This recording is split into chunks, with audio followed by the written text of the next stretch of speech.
The sky above Seoul turned red at exactly 3:47 in the afternoon. Ginho was drinking coffee in the break room at Osan Air Base when the first explosion shook the walls.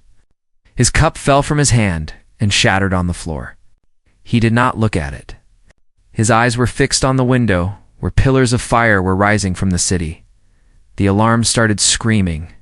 Soldiers ran past him in the hallway, shouting orders that made no sense. Jinho grabbed his jacket and ran toward the command center. His heart was pounding, but his mind was calm. He had trained for war his entire life. But nothing had prepared him for what he saw on the screens. Ships. Hundreds of them. They hung in the sky like black insects, blocking out the sun. They were not from any country on Earth. They were not from Earth at all. "Colonel," a young officer said, his voice shaking, "they are everywhere. Tokyo, New York, London. They hit everything at the same time." Jinho watched the screens. One showed Seoul burning. Another showed the Eiffel Tower collapsing into dust. A third showed the ocean boiling as alien weapons struck naval bases along the coast. In less than 10 minutes, humanity had lost more lives than in any war before, far above the Earth. Commander Veth stood on the bridge of his warship and smiled. He was tall, with gray skin and 4 eyes that glowed with cruel light. Behind him, his officers watched the destruction with satisfaction. "This world is weak," Veth said. "Look at them run. They do not even fight back." Kale, a younger officer, stood near the back of the bridge. He was watching the same screens, but his face showed no joy. Something felt wrong to him. The humans were dying, yes, but they were dying too quietly. Where were their weapons? Where was their anger? Commander Kale said carefully, "Should we not expect some resistance? These creatures have nuclear weapons. They have armies." Veth laughed. "And what will they do with them? Their communication towers are gone. Their governments are in chaos. By nightfall, this planet will belong to the Orient Empire. I have conquered 14 worlds, young Kale. This one is no different." Kale said nothing, but he kept watching. In Geneva, Yuno was being pushed through a dark tunnel by armed guards. Moments ago, she had been sitting in a conference room at the United Nations discussing trade agreements. Now the building above her was burning, and people she had known for years were dead. "Where are we going?" she demanded. "Emergency bunker," a guard said. "Deep underground." "You are needed, ma'am." Yuna did not understand. She was a strategist, not a soldier. What could she possibly do against ships that fell from the sky? The bunker was cold and filled with screens. Other officials were already there, some crying, some staring at nothing. But a few were working. A few were calm. An older man approached Yuna and handed her a tablet. "We have protocols for this," he said quietly. "Plans that were made decades ago. Plans that no one believed we would ever use." Yuna looked at the tablet. On the screen was a single word. "Hammer." "What is this?" she asked. "Our answer," the man said. "But we need time. We need 6 hours." Back in Seoul, Taeyun was running through streets filled with smoke and screaming. He was a sergeant, 24 years old, and he had never seen real combat. Now he was watching his city die. Alien soldiers marched through the ruins. They were massive, covered in black armor that seemed to absorb light. Their weapons made no sound, but wherever they pointed, buildings fell and people vanished. Taeyeon hid behind a broken wall and watched them pass. His rifle felt useless in his hands. His radio crackled. A voice came through, calm and clear despite the chaos. "All units fall back to secondary positions. Do not engage. Repeat, do not engage." Taeyeon stared at his radio. Do not engage? His people were dying. His home was burning. And he was supposed to run? "This is Sergeant Taeyun," he said into the radio. "I have enemy soldiers in sight." Requesting permission to negative, the voice cut him off. "Fall back." "That is an order?" Taeyeon wanted to argue. He wanted to fight. But he was a soldier, and soldiers followed orders. He pulled back into the shadows and began moving away from the aliens. He did not understand. None of them understood yet. On the coast, Commander Hannah stood on the bridge of the destroyer Guangetto and watched the alien ships descend toward the naval base. Her crew looked at her, waiting for orders. Their weapons were loaded. Their fingers were on the triggers. "Commander," her first officer said, "should we fire?" Hannah's jaw was tight. Every part of her wanted to give that order. She had spent 20 years in the Navy, defending her country. And now, monsters from another world were destroying everything she loved.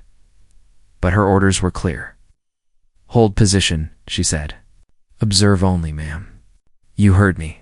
Hannah's voice was hard as steel. "We hold."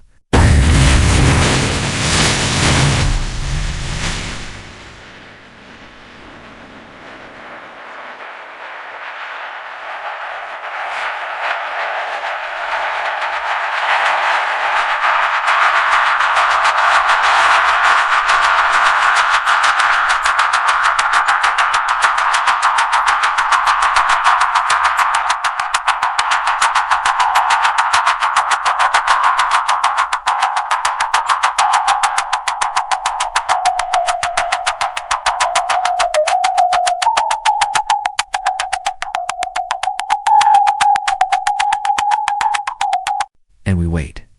Her crew exchanged confused looks, but they obeyed. The Guangetto sat silent on the water, while alien ships passed overhead. Ignoring them completely, in his apartment in Busan, Do-Yan was hiding under his desk when his phone rang. He was an engineer, not a fighter. He had spent the day watching the news until the broadcasts stopped. Now he was alone in the dark, listening to explosions in the distance. He looked at his phone. Unknown number. "Hello," he answered, his voice shaking. "Do-Yan. This is the Ministry of Defense. We need your help." "My help? I am just an engineer. I work on power grids. I cannot." "That is exactly why we need you," the voice said. "We need someone who can access the national grid remotely. Can you do that?" Do-Yan swallowed. "Yes. But why?" "You will understand soon. For now, just stay alive and stay near your computer. We will contact you again in 5 hours." The line went dead. Do-Hyun sat in the darkness, his heart racing. Outside, the world was ending. But somewhere someone had a plan. As the first hour ended, Commander Veth received reports from across the planet. Every major city had been struck. Every military base had been destroyed or disabled. Human resistance was scattered and weak. Victory was certain. "Transmit to the fleet," Veth commanded. "The invasion is proceeding ahead of schedule. Begin occupation protocols. This world belongs to us now." Kale watched the commander celebrate, but he could not shake the feeling in his stomach. He had studied human history on the way to this planet. He had read about their wars, their weapons, their strange ability to destroy each other, and now they were losing to Isley. Something was wrong, but Geth did not listen to doubt. Veth only listened to victory, and so the Orion continued their invasion, confident that the humans had already been broken. They did not notice the encrypted signals flashing between underground bunkers across the globe. They did not see the submarines moving into position beneath the waves. They did not detect the satellites adjusting their orbits high above. The humans were not broken. They were not even fighting yet. They were counting down. By the 3rd hour, Commander Veth believed the war was over. His troops controlled every major city. His ships owned the skies. Human governments had gone silent. There was nothing left to conquer. He sat in his command chair and dictated the terms of occupation. The humans would serve the Orion Empire. Their planet would be mined for resources.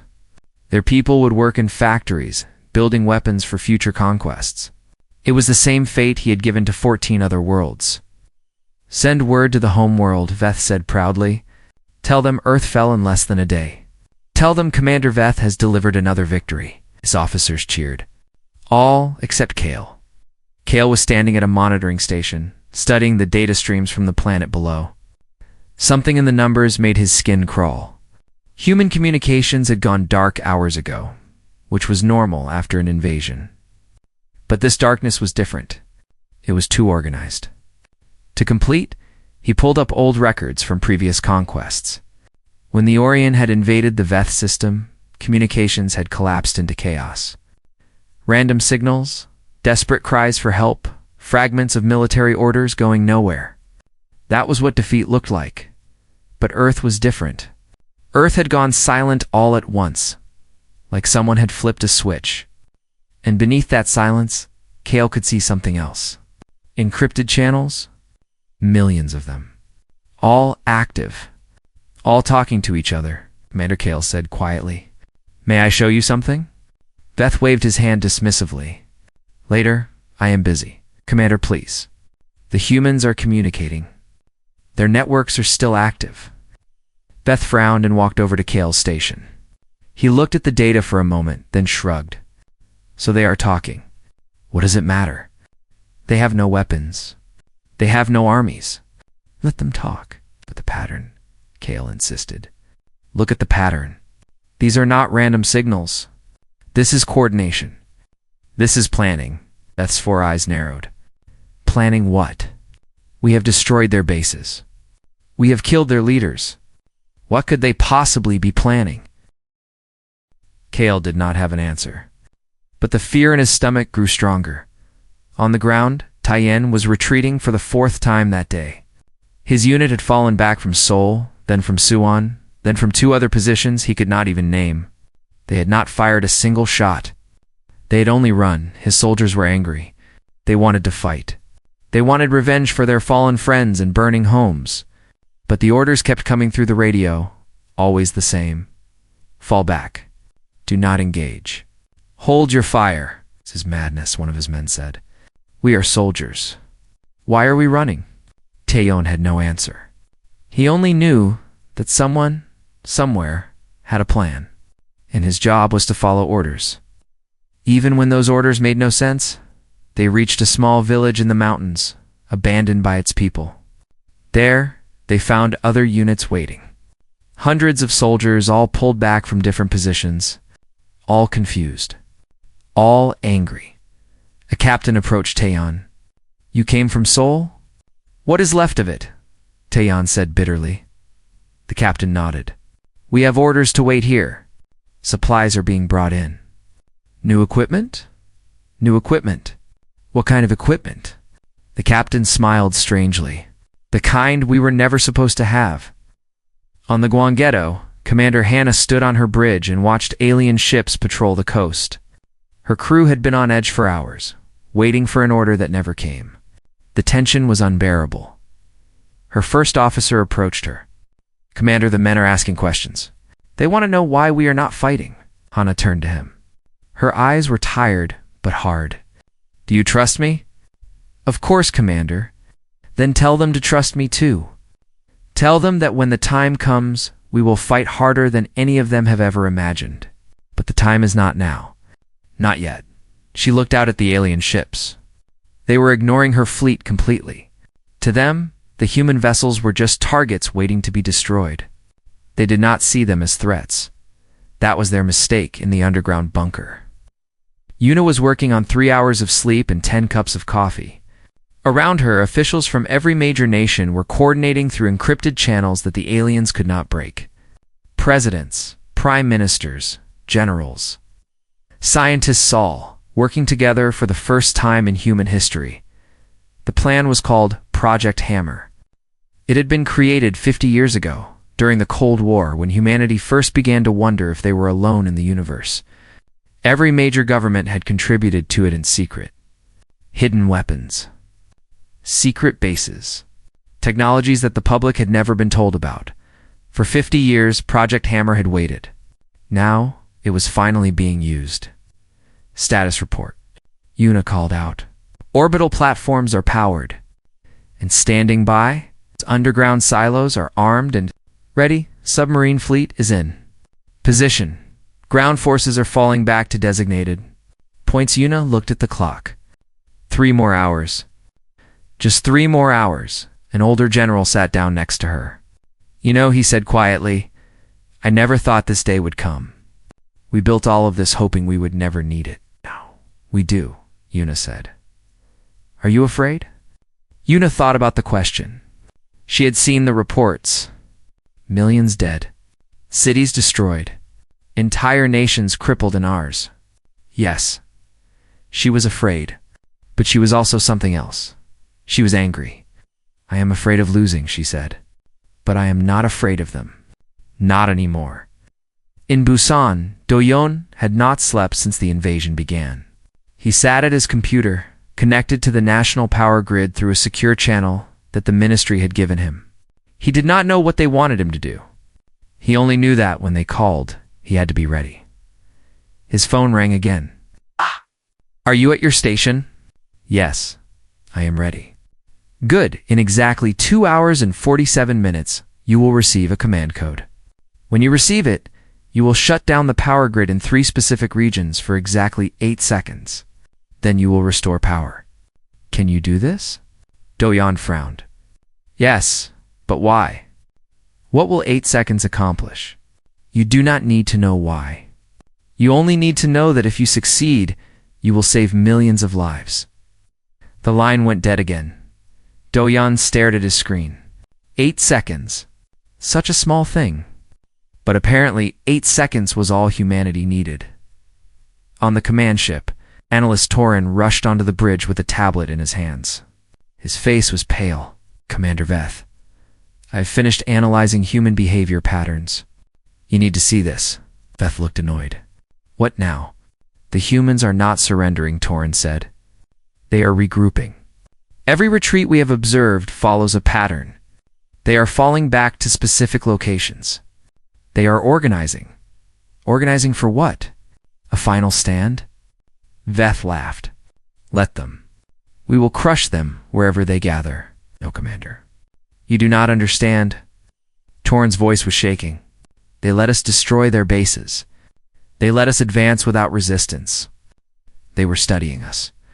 Every attack we made, they were watching, learning, analyzing. Kale stepped forward. He is right, Commander. I've been saying this for hours. The silence is not defeat. It is preparation. Veth stood up from his chair. His 4 eyes glowed with anger. Preparation for what? They are primitives. They fight among themselves. They cannot even agree on how to govern their own planet. Perhaps that is what they wanted us to think, Kale said quietly. The bridge fell silent. For the first time, doubt crept into the eyes of the Orient officers. Veth shook his head. Nonsense. Complete nonsense. We have conquered this world. The invasion is over, returned to his chair and dismissed his officers with a wave. But Torin and Kale exchanged a long look.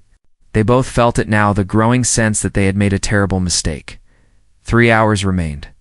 Across the planet, humans waited in silence. Soldiers checked their weapons in mountain hideouts. Sailors stood ready at their stations. Engineers sat at their computers. Scientists watched their instruments. And in the deepest bunker, Yuno watched the clock at exactly 6 p.m. Earth time. Everything would change. The aliens thought they had conquered a sleeping world. They were about to wake up the giant at exactly 6 p.m. Earth time. Every light on the planet went dark. Commander Veth stood up from his chair as his screens flickered. What is happening? Report. Power failure across the planet, an officer said. Total blackout. All human systems have gone offline. If smiled. Finally, their infrastructure collapses. This is the end. But Kale was watching the data streams.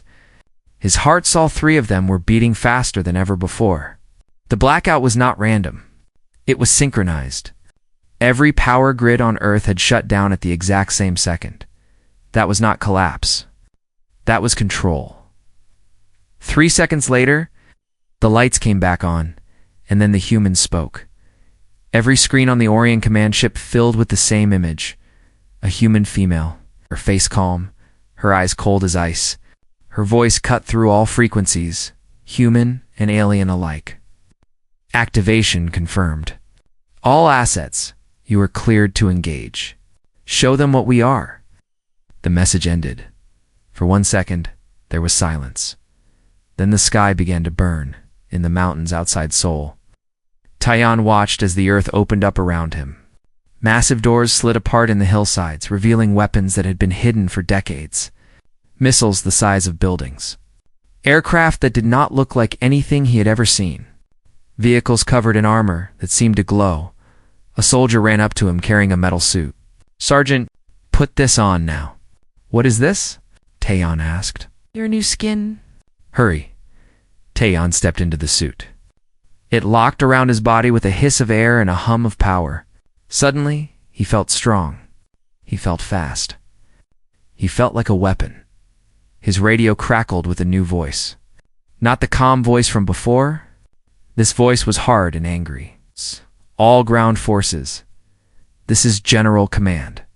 The waiting is over. Take back our home. No mercy." Taeyeon lifted his weapon and looked toward Seoul. In the distance, he could see alien ships hovering over the burning city. They did not know what was coming. He started running. His soldiers followed. Behind them, 1,000 others emerged from hidden positions across the mountains. The ground shook with their footsteps. The counterattack had begun. On the coast, Commander Hannah finally gave the order her crew had been waiting for. All weapons. Fire at will. The Gwanggato erupted with firepower. Missiles screamed from every launcher. Guns roared. Around her, 100 other ships emerged from the coastline, submarines surfacing. Destroyers moving out from hidden harbors. Aircraft carriers launching fighters into the sky. The alien ships tried to respond, but they were too slow. They had not expected an attack. They had not prepared for one. They had believed the humans were defeated. Hannah watched as the first alien ship exploded into flames and fell into the sea. Then another. Then another. "That is for my country," she said quietly. "That is for everyone you killed." High above Earth, something even more terrifying was happening. Satellites that had been listed as broken and abandoned for years suddenly came to life. Their panels shifted. Their weapons powered up. They turned toward the Orion fleet with deadly precision. Commander Veth stared at his screens in disbelief.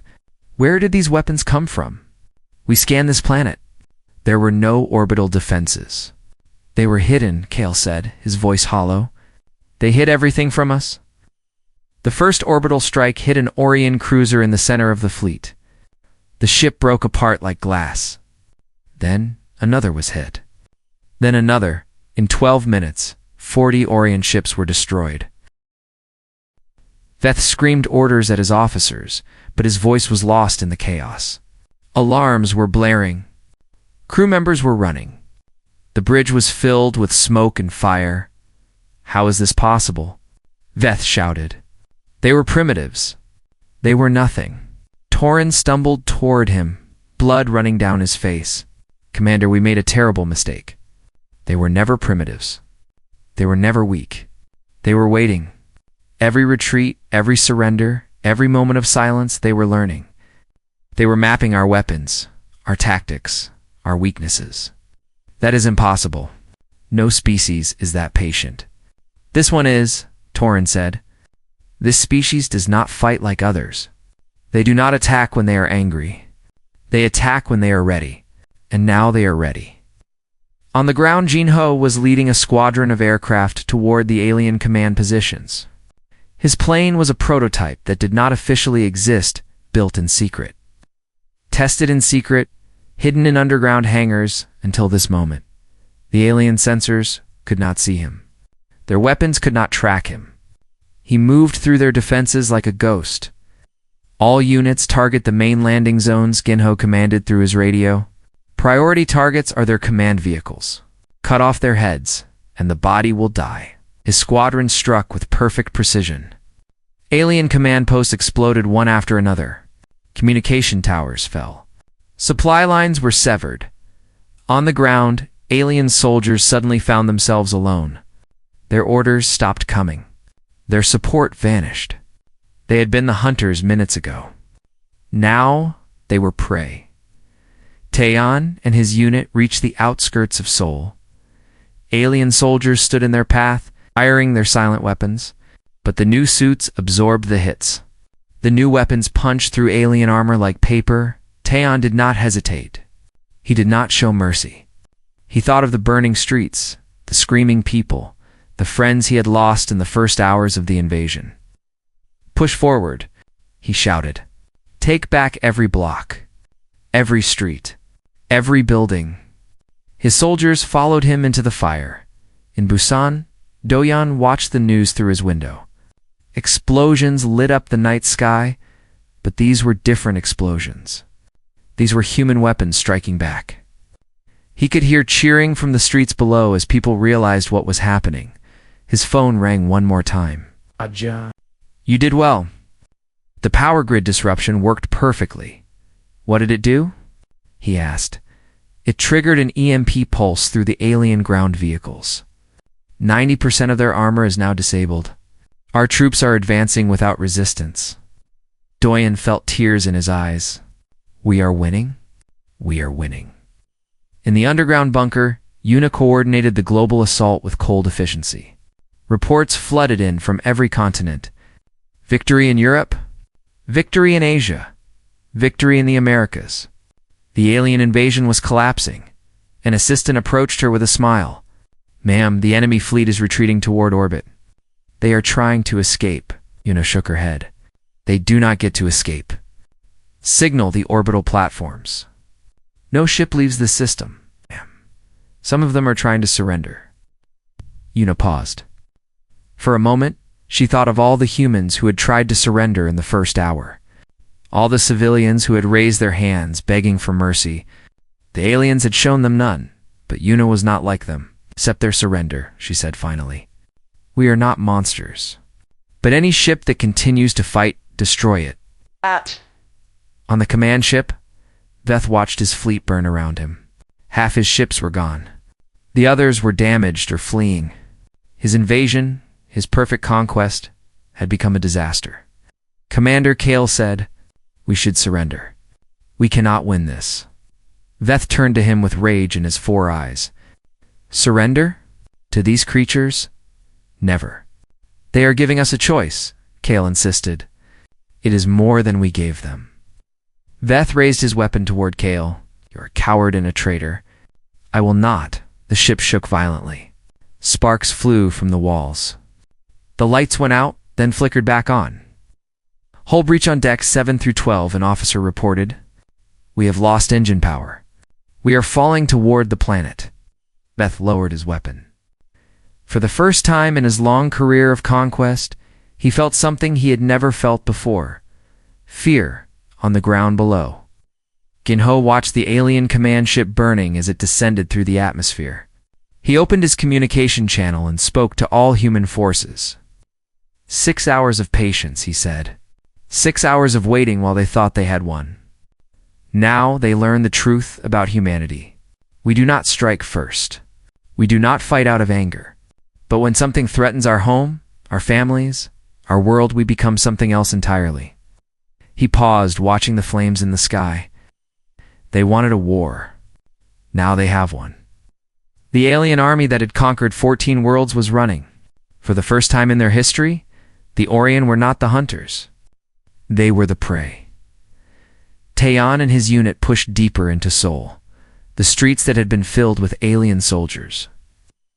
Hours ago were now empty except for broken armor and abandoned weapons. The aliens had retreated to a defensive position near the old city center, but they were surrounded. There was nowhere left to run. His squad found a group of alien soldiers hiding in a collapsed building. They were wounded, their armor cracked, their weapons empty. When they saw the humans approaching, they raised their hands in surrender. One of Taeyun's soldiers raised his weapon. "They killed my brother. They burned my home." "Lower your weapon," Taeyon ordered. "Why should I?" "They showed us no mercy." Taeyon looked at the terrified aliens. They were huge, covered in gray skin and black armor. But in their 4 eyes, he saw the same fear he had seen in human eyes during the first hours of the invasion. He saw creatures who knew they were going to die. "Because we are not them," Taeyon said. "We fight to protect our home. We do not fight to become monsters." The soldier hesitated, then lowered his weapon. The aliens were taken prisoner. Later, Taeyon would learn that similar scenes happened across the planet. Humans captured thousands of alien soldiers who surrendered. They were not tortured. They were not executed. They were treated according to the rules of war, rules that humans had written for themselves. Long before they knew other species existed, it was perhaps the most terrifying thing of all. On the coast, Commander Hannah's fleet had cut off all alien escape routes from the Pacific region. Her ships surrounded the remaining alien vessels, their weapons locked and ready. An alien commander sent a message through the communication channel. Human vessel. We request terms of surrender. Hannah looked at her first officer. What do you think? I think they deserve to burn for what they did. So do I, Hannah said. She pressed the communication button. Alien vessel. Power down your weapons and lower your shields. Your crew will be taken aboard our ships as prisoners of war. You will be treated fairly. Do you accept? There was a long pause. Then the alien voice returned. We accept. Hannah's first officer stared at her. Commander, why? After everything they did, because the entire galaxy is watching, Hannah said. Every species out there will hear about today. And they will learn two things about humanity. First, that we cannot be conquered. Second, that we are not savages. Both lessons are important. In orbit, the battle had become a slaughter. Human orbital platforms and the newly revealed space fighters tore through the alien fleet with terrifying efficiency. Ships that had crossed the stars to conquer Earth were now nothing but burning. Wreckage drifting through space, Commander Veith's flagship was crippled but still falling slowly toward the planet. Inside, chaos ruled. Fires burned in the corridors. Systems failed, one by one. Crew members fled to escape pods, only to find them destroyed by human weapons.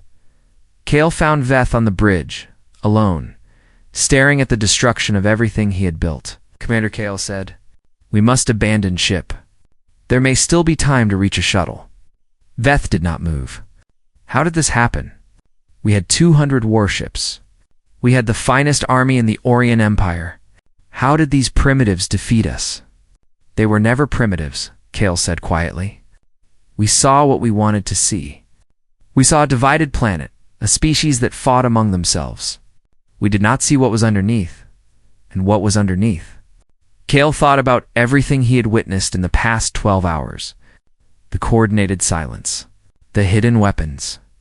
The patience that no Orion could ever understand. They are predators, Kale said. Not like us. We hunt in packs, overwhelming our prey with numbers. They hunt differently. They wait, they watch, they learn. And when they strike to kill. We were never the hunters here, Commander. We were always the prey. We just did not know it. Veth finally turned to look at him. The arrogance was gone from his face. Only fear remained. What will they do to us? I do not know, Kale said. But I think I would rather find out than die on this ship. They made it to a shuttle just before the flagship broke apart. As they descended toward the planet, Kale looked out the window at the battlefield above. The once mighty Orion fleet was gone. Humanity owned the sky now. On the ground, Jinho led a strike team to the alien command post in what had once been a park outside Seoul. The alien generals were there, hiding behind the last of their guards, but the guards were few now, and tired and afraid. The battle was short. When it was over, Jinho stood over the highest-ranking alien officer they had captured. The creature was wounded, bleeding green blood onto the grass. Your invasion is over, Jinho said. Your fleet is destroyed. Your army has surrendered. Do you have anything to say? The alien looked up at him with hate in its 4 eyes. This is not over. The Orient Empire will send more ships, more soldiers. We will know, Jinho interrupted. You will not. Because you are going to send a message to your empire. You are going to tell them exactly what happened here. Every detail. Every failure. Every death. And you are going to tell them this. Earth is not for conquest. If anyone else comes here with weapons raised, they will receive the same welcome you did. He leaned closer. We were polite the first time. We waited. We gave you a chance to leave. You chose to stay and fight? That was your mistake. The next fleet will not get 6 hours. The next fleet will not get 6 minutes. They will die the moment they enter our system." The alien said nothing, but Kale, who had been brought to the same location as a prisoner, heard every word. And he believed it. In Busan, Do-yeon stepped outside for the first time in 12 hours. The sun was rising. The sky was clear except for trails of smoke from the battles of the night before. People were in the streets, crying, hugging, celebrating. A woman ran past him, shouting, "We won! We won!" Do-yeon sat down on the steps of his building and stared at the sky. He thought about the power grid, the 8-second blackout, the EMP pulse that had disabled the alien vehicles. Such a small thing. Such a simple thing. But it had helped save the world.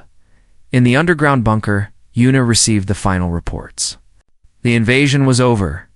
The alien fleet was destroyed. Prisoners were being processed. Cities were beginning the long work of recovery. An assistant approached her with a tablet. "Ma'am, the alien Supreme Commander has been captured. His shuttle was intercepted as it tried to land. What should we do with him?" Yuna thought for a moment. "Bring him here. I want to speak with him myself." An hour later, Commander Veth was brought before her in chains. He looked small now, broken, nothing like the proud conqueror who had laughed at human resistance 12 hours ago. Yuna studied him for a long moment. "Why did you come here?" she asked. Veth looked at her with empty eyes. "Because your planet had resources. Because your people were weak. Because conquest is what we do." "And now?" Veth said nothing. Yuna stepped closer. "You killed millions of our people in 6 hours. Mothers, children, doctors, teachers, artists, people would never hurt anyone. You killed them because you thought you could, because you thought we were weak." She paused. "We are not weak. We have never been weak. We simply choose not to destroy unless we must. That is not weakness. That is strength. It is a strength your empire will never understand." She turned to the guards. "Take him to the holding facility. He will be tried for crimes against humanity. If he is found guilty, he will spend the rest of his life answering for what he did here." As Veth was dragged away, Yuna turned back to her screens. There was so much work to do. So many dead to mourn. So many cities to rebuild. But they had one. Against all odds. Against an enemy from the stars. Humanity had won. And the universe would never forget it. 1 year had passed since the invasion. The scars remained. Cities still showed the marks of alien weapons. Memorials stood in parks and squares around the world, listing the names of millions who had died in those first terrible hours. The sky itself seemed different. Now, humans looked up at the stars with new eyes, knowing they were no longer alone. But humanity had not just survived. Humanity had changed. General Ginho stood on the observation deck of the new Planetary Defense Command, watching construction crews work on the orbital shipyards above Earth. In 12 months, humanity had built more spacecraft than in the entire previous century. Factories ran day and night. Scientists worked without rest. The whole planet had come together with a single purpose: never again. His assistant approached him with a tablet. "General, the first fleet is ready for launch. 20 ships, fully armed, fully crewed." Jinho nodded. "And the second fleet?" "On schedule. It will be ready in 3 months." Jinho looked at the ships taking shape in the distance. They were beautiful and terrible at the same time. Weapons built for war, crewed by men and women who had seen their world burn. They hoped they would never need to use them. But they would be ready if they did. In Seoul, Taiyin walked through streets that had been rubble a year ago. New buildings rose where old ones had fallen. Children played in parks that had been battlefields. Life went on, as it always did. He had retired from the military after the war. The fighting was over and he was tired. So very tired. But he had found a new purpose. A small restaurant near the river, serving simple food to simple people. A place where survivors could gather, share stories, and remember, an old woman came in every Tuesday. She had lost her entire family in the first hour of the invasion. She never talked about it. She just sat at the same table, drank the same tea, and watched the world go by. Tyone never charged her. Some debts could never be repaid. He was cleaning a table when a young man walked in wearing a military uniform. Taeyeon recognized the look in his eyes. He had worn the same look once. "Are you Sergeant Taeyeon?" the young man asked. "The one who led the counterattack in Seoul." "Just Taeyeon now," he replied. "I am not a sergeant anymore." "I wanted to thank you," the young man said. "My sister was trapped in a building in the city center. Your unit saved her. She told me to find you if I ever could." Taeyeon did not remember the rescue. There had been so many buildings, so many people, so much chaos, but he smiled anyway. "You are welcome. Sit down. Let me make you something to eat." On the other side of the world, Commander Hannah stood on the bridge of the Unyielding, humanity's first interstellar warship. It was massive, bristling with weapons, carrying a crew of 3,000. Tomorrow, it would leave Earth for the first time. Traveling to the edge of the solar system to test its long-range systems, Hannah looked at the stars through the main viewport. A year ago, those stars had been full of mystery and wonder. Now they were full of threats. The Orient Empire had been broken, but it was not the only empire in the galaxy. Others would come, eventually. Others would test humanity. She was ready for them.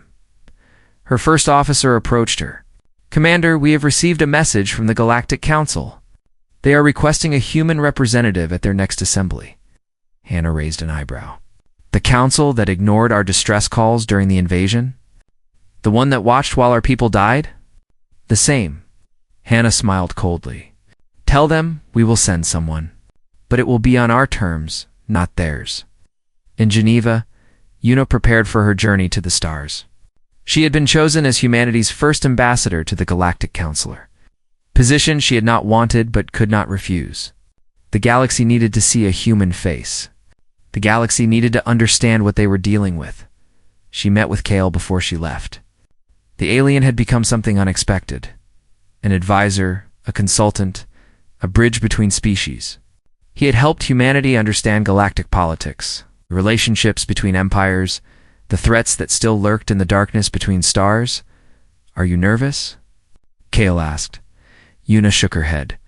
"I was nervous a year ago when your ships filled our sky. I am not nervous anymore.